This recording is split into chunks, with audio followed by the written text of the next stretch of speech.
guess, like I said, what we're very good at, our calling card, is infrastructure. It gives, if we're honest, something for our volunteers to do, something that's meaningful for them, so that we could employ a local person to hand mix cement in tropical degree heat and lay down the floor of a cage or a pathway.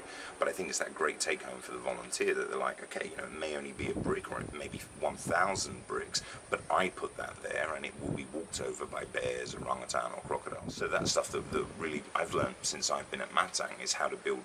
At first you build a one-story platform, then you're like, okay, that's quite strong, we'll go up to 2 stories. By giving the bigger platforms around it, it helps to keep them off of the trees a bit, and it does encourage a little bit more regrowth. And obviously, the curse of rehabilitating orangutan is that they're terrestrial, they're hanging around on the floor, they pick up parasites, they come into contact with people and rubbish and litter. The sooner, even at a baby age, you've got them up high, the better it is for them. And we know that it's something that is relatively safe to build with volunteers, that volunteers get a good take home on. Humans are one of the biggest problems here. When big, strong and intelligent animals like orangutan are allowed any access to humans, it doesn't work out well for either of us. As we move on here in Ketapang with IAR, we'll be working at the new site and actually helping them to build their new rehabilitation centre.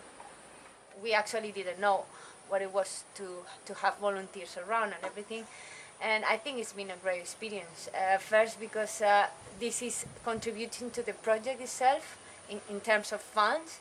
Everything that is being built up by the volunteers, actually paid by them, is contributing also to our staff. That can see some new things from these new people. I think on a personal level, it's been a really nice experience. It's also amazing to see a different side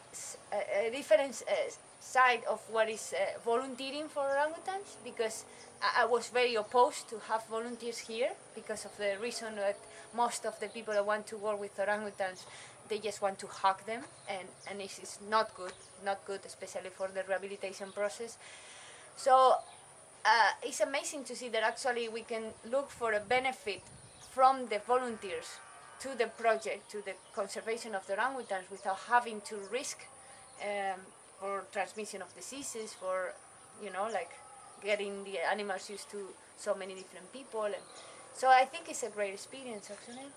Why made me come here and volunteer? I wanted to do something useful with my time and do something that would help out hard-working people and help out the animals. So I found the Great Orangutan Project. I was meant to be in Matang, but they said we have a brand new project pioneering here, which really needs people on the ground.